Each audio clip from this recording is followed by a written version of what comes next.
ઓમ શ્રી પરમાત્મને નમઃ. ભક્તજનો, આપ સૌનું સ્વાગત છે આપની આ ચેનલ ધર્મતર્પિતમાં. આજના આ વિડીયોમાં આપણે સાંભળીશું શ્રીમદ ભગવદ્ ગીતા અષ્ટાદશ અધ્યાય એટલે કે અધ્યાય 18 મોક્ષ સંન્યાસ યોગ. શ્રી વારાહ પુરાણ અંતર્ગત કહેવાયું છે કે શ્રીમદ ભાગવદ્ ગીતાના કોઈ પણ અધ્યાય પછી ભાગવદ્ ગીતાનું મહાત્મય વાંચવું ખૂબ જ જરૂરી છે. આ સિવાય શ્રીમદ ભાગવદ્ ગીતા મહાત્મય વગરનો અધ્યાય માત્ર એક શ્રમ જ છે. તો ચાલો સાંભળીએ શ્રીમદ ભાગવદ્ ગીતા અષ્ટાદશ અધ્યાય મોક્ષ સંન્યાસ યોગ. અર્જુન ઉવાચ સંન્યાસસ્ય મહાબાહો તત્વમિચ્છામિ વેદિતુમ ત્યાગસ્ય ચ ઋષિકેશ પૃથક કેશિનિષૂદન. અર્જુન બોલ્યા, હે મહાબાહો, હે અંતર્યામી, હે વાસુદેવ, હું સંન્યાસના તેમજ ત્યાગના તત્વને જુદું જુદું જાણવા માંગુ છું. શ્રી ભગવાન બોલ્યા, કેટલાક પંડિતજનો કામ્ય કર્મોના ત્યાગને સંન્યાસ જ સમજે છે, જ્યારે બીજા વિચાર કુશળ માણસો સઘળાય કર્મોના ફળના ત્યાગને ત્યાગ કહે છે. કેટલાક વિદ્વાનો એમ કહે છે કે કર્મ માત્ર દોષયુક્ત છે, માટે ત્યાગ કરવા યોગ્ય છે, જ્યારે અન્ય વિદ્વાનો એમ કહે છે કે યજ્ઞ, દાન અને તપરૂપી કર્મ ત્યાગ કરવા યોગ્ય નથી. હે પુરુષ શ્રેષ્ઠ, હે ભરતવંશીઓમાં ઉત્તમ, સંન્યાસ અને ત્યાગ એ બેમાંથી પહેલા ત્યાગ વિશે તું મારો નિશ્ચય સાંભળ. કેમ કે ત્યાગ સાત્વિક, રજસ અને તામસ એવા ભેદથી 3 પ્રકારનું કહેવાયું છે. યજ્ઞ, દાન અને તપરૂપી કર્મ ત્યાગ કરવા યોગ્ય નથી, પરંતુ એ તો અવશ્ય કરવા જોઈએ. કેમ કે યજ્ઞ, દાન અને તપ એ ત્રણેય કર્મો બુદ્ધિશાળી માણસોને પવિત્ર કરનારા છે. માટે હે પાર્થ, આ યજ્ઞ, દાન અને તપરૂપી કર્મોને તેમજ બીજા પણ સઘળાય કર્તવ્ય કર્મોને આસક્તિ અને ફળનો ત્યાગ કરીને ચોક્કસ કરવા જોઈએ. આ મારો નિશ્ચિત કરેલો ઉત્તમ મત છે. પરંતુ નિયત કર્મનો સ્વરૂપથી ત્યાગ ઉચિત નથી, માટે મોહને લીધે એ નિયત કર્મનો ત્યાગ કરી દેવો તામસ ત્યાગ કહેવાયો છે. જે કંઈ કર્મ છે એ સઘળું દુઃખ રૂપ જ છે, એમ માનીને જો કોઈ માણસ શારીરિક ક્લેશના ભયથી કર્તવ્ય કર્મનો ત્યાગ કરી દે તો એ આવો રાજસ ત્યાગ કરીને ત્યાગના ફળને કોઈ પણ રીતે પામી શકતો નથી. હે અર્જુન, જે શાસ્ત્ર વિહિત કર્મ કરવું કર્તવ્ય છે એવા ભાવથી આસક્તિ અને ફળનો ત્યાગ કરીને કરવામાં આવે એ જ સાત્વિક ત્યાગ મનાયો છે. જે માણસ અકુશળ કર્મનો દ્વેષ નથી કરતો કે કુશળ કર્મમાં આસક્ત નથી થતો, એ શુદ્ધ સત્વગુણથી યુક્ત માણસ સંશય વિનાનો બુદ્ધિશાળી અને ખરો ત્યાગી છે. શરીરધારી કોઈ પણ માણસ દ્વારા સંપૂર્ણપણે બધા જ કર્મોને ત્યજવા શક્ય નથી.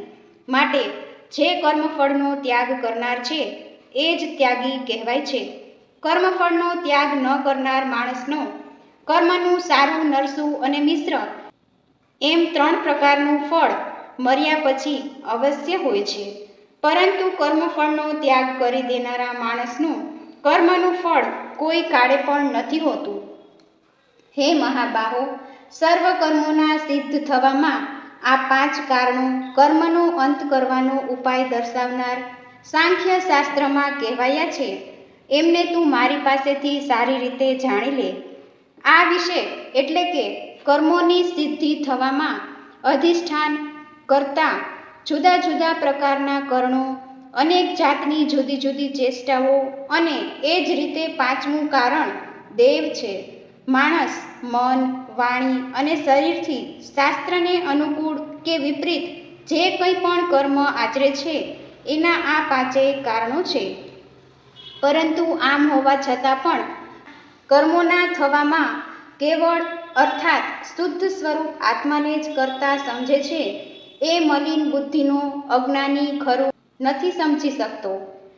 જે માણસ અંતઃકરણમાં હું કરતા છું એવો ભાવ નથી, તેમજ જેની બુદ્ધિ સાંસારિક પદાર્થોમાં અને કર્મોમાં લેપાતી નથી, એ માણસ આ બધા લોકોને હણીને પણ વાસ્તવમાં નથી હણતો કે પાપથી નથી બંધાતો.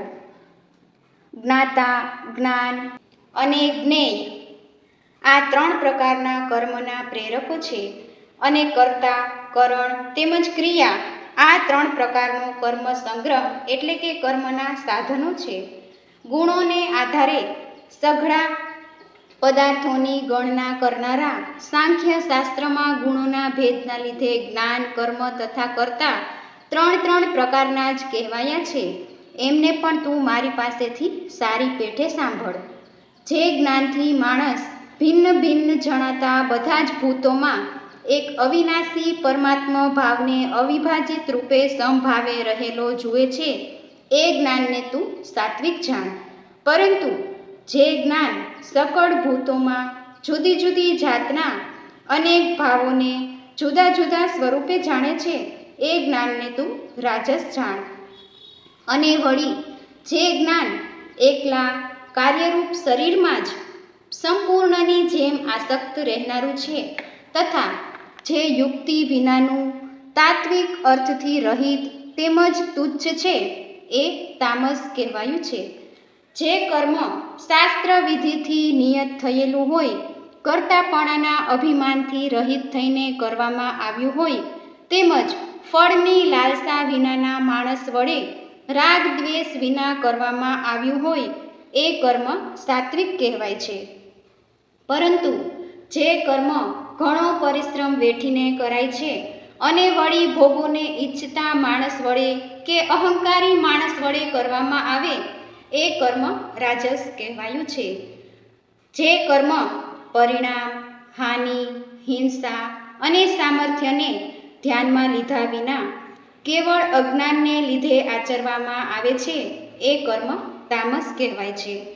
જે કરતા સંગ વિનાનું અહંકાર ભર્યા વચનો ન બોલનાર, ધૈર્ય અને ઉત્સાહ ધરાવનાર તથા કાર્યની સિદ્ધિ અસિદ્ધિમાં હરખ શોખ આદિ વિકારોથી રહિત છે, એ સાત્વિક કહેવાય છે. જે કરતા આસક્તિ ધરાવનાર, કર્મોના ફળની લાલસા રાખનાર, લોભી, બીજાને કષ્ટ આપવાનો સ્વભાવ ધરાવનાર, અશુદ્ધ આચરણ રાખનાર તેમજ હરખ શોખથી લિપ્ત છે, એ રાજસ કહેવાયો છે. જે કરતા પોતાને વશમાં ન રાખનાર, અશિક્ષિત, ઘમંડી, શઠ, બીજાની આજીવિકાનો નાશ કરનાર, શોક કરનાર, આળસુ અને દીર્ઘસૂત્રી છે, એ તામસ કહેવાય છે. હે ધનંજય, હવે તું બુદ્ધિ તેમજ ધૃતિનો પણ ગુણો અનુસાર 3 પ્રકારનો ભેદ મારા વડે સંપૂર્ણ વિભાગપૂર્વક કહેવાતો સાંભળ. હે પાર્થ, જે બુદ્ધિ પ્રવૃત્તિ માર્ગ અને નિવૃત્તિ માર્ગ, કર્તવ્ય તેમજ અકર્તવ્ય, ભય અને અભય તથા બંધન અને મોક્ષને યથાર્થપણે જાણે છે, એ બુદ્ધિ સાત્વિકી છે. હે પાર્થ, માણસ જે બુદ્ધિ દ્વારા ધર્મ અને અધર્મને તથા કર્તવ્ય અને અકર્તવ્યને પણ યથાર્થપણે નથી જાણી શકતો, એ બુદ્ધિ રાજસી છે. હે પાર્થ, તમો ગુણથી ઘેરાયેલી જે બુદ્ધિ અધર્મને પણ આ ધર્મ છે એમ માની બેસે છે તથા એ જ પ્રમાણે બીજા સઘળા પદાર્થોને પણ અવળા માને છે, એ બુદ્ધિ તામસી છે. હે પૃથાપુત્ર, જે અવ્યભિચારિણી ધારણ શક્તિથી માણસ ધ્યાન યોગ દ્વારા મન, પ્રાણ અને ઇન્દ્રિયોની ક્રિયાઓને ધારણ કરે છે, એ ધૃતિ સાત્વિકી છે. પરંતુ હે પૃથાપુત્ર અર્જુન, ફળની લાલસા રાખનાર માણસ જે ધારણ શક્તિ દ્વારા ઘણી આસક્તિપૂર્વક ધર્મ, અર્થ અને કામને ધારણ કરે છે, એ ધારણ શક્તિ રાજસી છે.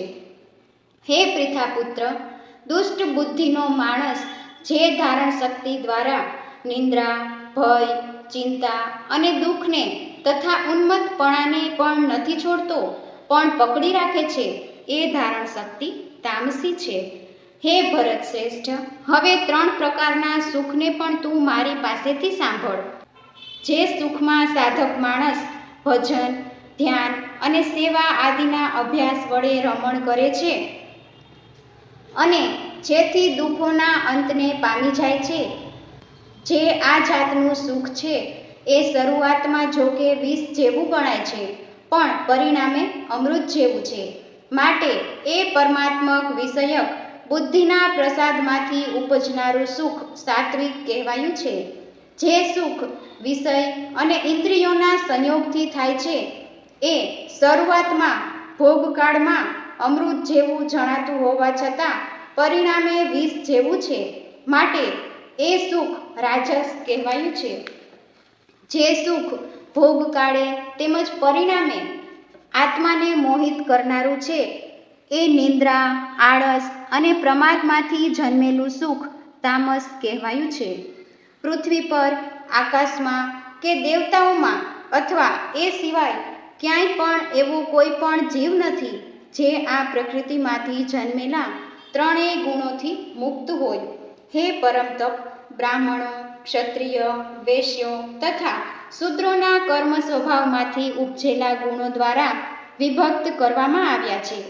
અંતઃકરણનો નિગ્રહ કરવો, ઇન્દ્રિયોનું દમન કરવું, ધર્મના પાલન કાજે કષ્ટ સહેવું, બાહ્ય ભીતરથી શુદ્ધ રહેવું, બીજાના અપરાધોને ક્ષમા આપવી, મન, ઇન્દ્રિય તેમજ શરીરને ઋજુ સ્વભાવના રાખવા, વેદો, શાસ્ત્રો, ઈશ્વર અને પરલોક આદિમાં શ્રદ્ધા રાખવી, વેદ શાસ્ત્રોનું અધ્યયન તથા અધ્યાપન કરવું અને પરમાત્માના તત્વને અનુભવવું, આ બધાય બ્રાહ્મણના સ્વાભાવિક કર્મો છે. શૂરવીરપણું, તેજ, ધૈર્ય, નિપુણતા તથા યુદ્ધમાં પણ ન ભાગવું, દાન આપવું અને સ્વાભિમાન, આ બધા ક્ષત્રિયના સ્વાભાવિક કર્મો છે.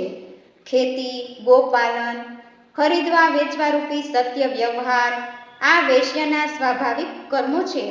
તથા સર્વ વર્ણોની સેવા કરવી શૂદ્રનું પણ સ્વાભાવિક કર્મ છે. પોતપોતાના સ્વાભાવિક કર્મમાં તત્પરતાપૂર્વક જોડાયેલા માણસ ભગવત પ્રાપ્તિ રૂપી પરમ સિદ્ધિને પામી જાય છે. પોતાના સ્વાભાવિક કર્મમાં માણસ જે રીતે કર્મ કરીને પરમ સિદ્ધિને પામે છે એ ઉપાયને તું સાંભળ. જે પરમેશ્વરથી સઘળા પ્રાણીઓની ઉત્પત્તિ થઈ છે અને જેનાથી આ આખું જગત વ્યાપેલું છે, એ પરમેશ્વરની પોતાની સ્વાભાવિક કર્મો વડે પૂજા કરીને માણસ પરમ સિદ્ધિને પામી જાય છે. સારી રીતે આચરવામાં આવેલા બીજાના ધર્મ કરતાં ગુણ વિનાનો છતાં પણ પોતાના ધર્મ ચડિયાતો છે, કેમ કે સ્વભાવથી નિયત થયેલું સ્વધર્મરૂપી કર્મ કરતો માણસ પાપને નથી પામતો. હે કૌંતે, દોષયુક્ત હોવા છતાં પણ સહજ કર્મને ન છોડવું, કેમ કે ધુમાડાથી અગ્નિની પેઠે સઘળા કર્મો કોઈને કોઈ દોષથી યુક્ત છે. સર્વત્ર આસક્તિ રહિત બુદ્ધિ ધરાવનાર, સ્પૃહા વિનાનો તેમજ જેણે અંતઃકરણને જીત્યું છે એવો માણસ સાંખ્ય યોગ દ્વારા એ પરમ નૈષ્કર્મ્ય સિદ્ધિને પામે છે. જે જ્ઞાન યોગની પરા નિષ્ઠા છે એ નૈષ્કર્મ્ય સિદ્ધિને જે પ્રકારે પામીને માણસ બ્રહ્મને પામે છે એ પ્રકારને હે કુંતીપુત્ર, તું સંક્ષેપમાં મારી પાસેથી સાંભળ. વિશુદ્ધ થયેલી બુદ્ધિથી યુક્ત, પચવામાં લેહકો, સાત્વિક અને નિયમિતપણે ખોરાક લેનાર, શબ્દાદી વિષયોને ત્યજીને એકાંત તેમજ શુદ્ધ દેશનું સેવન કરનાર, સાત્વિક ધારણ શક્તિ દ્વારા અંતઃકરણ અને ઇન્દ્રિયોને સંયમિત કરીને મન, વાણી તથા શરીરને વશમાં રાખનાર, રાગ દ્વેષને સંપૂર્ણપણે નષ્ટ કરીને યોગ્ય રીતે દ્રઢ વૈરાગ્યનો આશરો લેનાર તથા અહંકાર, બળ, ઘમંડ, કામ, ક્રોધ અને પરિગ્રહને છોડીને નિરંતર ધ્યાન યોગને પરાયણ રહેનાર, મમત્વ વિનાનો અને શાંત માણસ સચ્ચિદાનંદ ઘન બ્રહ્મમાં અભિન્ન ભાવે સ્થિત રહેવાને પાત્ર બને છે. પછી એ સચ્ચિદાનંદ ઘન બ્રહ્મમાં એકાત્મ ભાવે સ્થિત પ્રસન્ન મન યોગી ન તો કોઈના માટે શોક કરે છે, ન કસાયની આકાંક્ષા કરે છે, એવો બધાય પ્રાણીઓમાં સમભાવ રાખનાર યોગી મારી પરાભક્તિને પામી જાય છે. એ પરાભક્તિ દ્વારા એ યોગી મુજ પરમાત્માને હું જે છું અને જેવા પ્રભાવનો છું બરાબર એવો ને એવો તત્વથી જાણી લે છે તથા એ ભક્તિના પ્રભાવે મને તત્વથી જાણીને તત્કાળ મારામાં પ્રવેશી જાય છે. મારે પરાયણ થયેલો કર્મયોગી સઘળા કર્મોને સદા કરતો હોવા છતાંય મારી કૃપાથી શાશ્વત અવિનાશી પરમ પદને પામી જાય છે. માટે હે અર્જુન, સઘળા કર્મોને મનથી મારામાં અર્પીને તેમજ સમબુદ્ધિ રૂપી યોગને આશ્રયે રહીને તું મારે પરાયણ અને નિરંતર મારામાં ચિત્ત પરોવનાર થા. આ પ્રમાણે મારામાં ચિત્ત પરોવનાર થયેલો તું મારી કૃપાથી બધાય સંકટોને વિના પ્રયત્ને પાર કરીશ. અને જો અહંકારને લીધે મારા વચનોને નહીં સાંભળે તો નાશ પામીશ, એટલે કે પરમાર્થથી ભ્રષ્ટ થઈ જઈશ. જે તું અહંકારનો આશરો લઈને એમ માની રહ્યો છે કે હું યુદ્ધ નહીં કરું, આ તારો નિર્ણય મિથ્યા છે, કેમ કે તારો સ્વભાવ તને બળજબરીથી યુદ્ધમાં જોડશે. હે કુંતીપુત્ર, જે કર્મને તું મોહને લીધે કરવા નથી ઈચ્છતો એને પણ પોતાના સ્વાભાવિક કર્મથી બંધાયેલો પરવશ થઈને કરીશ. હે અર્જુન, શરીરરૂપી યંત્ર પર આરૂઢ થયેલા સઘળાય પ્રાણીઓને પોતાની માયાથી એમના કર્મો પ્રમાણે ભમાવતો અંતર્યામી પરમેશ્વર સર્વ પ્રાણીઓના હૃદયમાં રહેલો છે. હે ભારત, તું સર્વ રીતે એ પરમેશ્વરના જ શરણે જા. એ પરમાત્માની કૃપાથી જ તું પરમ શાંતિને તથા શાશ્વત પરમ ધામને પામીશ. આમ આ ગોપનીયથી અતિ ગોપનીય જ્ઞાન મેં તને કીધું. હવે તું આ રહસ્યયુક્ત જ્ઞાનને સંપૂર્ણપણે યોગ્ય રીતે વિચારીને જેમ ઈચ્છે એમ જ કર. સઘળા ગોપનીય વચનોથી અતિ ગોપનીય મારા પરમ રહસ્યયુક્ત વચનને તું હજી પણ સાંભળ. તું મને ઘણો પ્રિય છે, માટે આ પરમ હિતકારી વચન હું તારા માટે ફરીથી કહું છું. હે અર્જુન, તું મારામાં મન પરોવનાર થા, મારો ભક્ત બની જા, મારું પૂજન કરનાર થા અને મને પ્રણામ કર. આમ કરવાથી તું મને જ પામીશ. આ હું તારી સામે સત્ય પ્રતિજ્ઞા કરું છું, કેમ કે તું મને ઘણો પ્રિય છે. સઘળાય ધર્મોને એટલે કે સઘળાય કર્તવ્ય કર્મોને મારામાં ત્યજીને તું કેવળ એકમાત્ર મુજ સર્વશક્તિમાન સર્વાધાર પરમેશ્વરના જ શરણે આવી જા. હું તને બધાય પાપોથી મુક્ત કરી દઈશ. તું શોક કરમાં.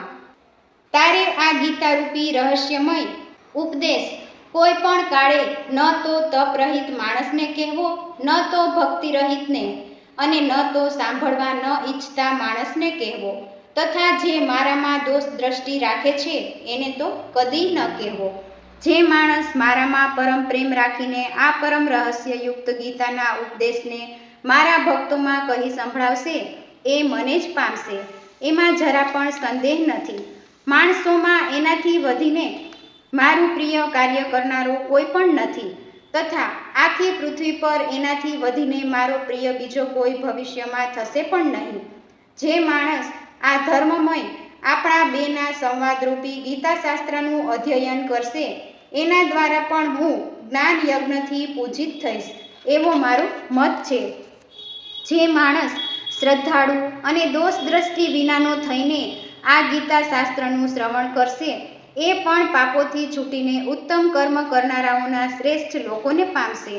હે પાર્થ, શું આ ગીતાશાસ્ત્રને તે એકાગ્ર ચિત્તે સાંભળ્યું? અને હે ધનંજય, શું તારો અજ્ઞાનમાંથી ઉપજેલો મોહ નાશ પામ્યો? અર્જુન બોલ્યા, હે અચ્યુત, આપની કૃપાથી મારો મોહ નષ્ટ થઈ ગયો છે અને મેં સ્મૃતિ મેળવી લીધી છે. હવે હું સંશય રહિત થઈને સ્થિત છું, માટે આપની આજ્ઞાનું પાલન કરીશ. સંજય બોલ્યા, આમ મેં શ્રી વાસુદેવ અને મહાત્મા અર્જુનના આ અદ્ભુત રહસ્યયુક્ત રોમાંચકારક સંવાદને સાંભળ્યો. શ્રી વ્યાસજીની કૃપાથી દિવ્ય દ્રષ્ટિ પામીને મેં આ પરમ ગોપનીય યોગને અર્જુન પ્રત્યે કહેતા સ્વયં યોગેશ્વર ભગવાન શ્રી કૃષ્ણ પાસેથી પ્રત્યક્ષ સાંભળ્યો છે. હે રાજન, ભગવાન શ્રી કૃષ્ણ અને અર્જુનના આ રહસ્યયુક્ત કલ્યાણકારક અને અદ્ભુત સંવાદને સંભાળીને હું વારંવાર હરખાઉં છું. હે રાજન, શ્રી હરિના એ અત્યંત વિલક્ષણ રૂપને પણ સંભાળીને મારા ચિત્તમાં મહાન આશ્ચર્ય થાય છે અને હું વારંવાર હરખાઉં છું. હે રાજન, જ્યાં યોગેશ્વર ભગવાન શ્રી કૃષ્ણ છે અને જ્યાં ગાંડીવધારી અર્જુન છે, ત્યાં જ શ્રી વિજય, વિભૂતિ તેમજ અચળ નીતિ છે, એવો મારો મત છે. ઓમ તત્સદિતિ. શ્રીમદ્ ભગવદ્ ગીતા સુપનિષત્સુ બ્રહ્મ વિદ્યાયામ યોગ શાસ્ત્રે શ્રી કૃષ્ણાર્જુન સંવાદે મોક્ષ સંન્યાસ યોગો નામ અષ્ટાદશો અધ્યાય સંપૂર્ણમ. મોક્ષ સંન્યાસ યોગ નામનો 18મો અધ્યાય સમાપ્ત. જય શ્રી હરિ.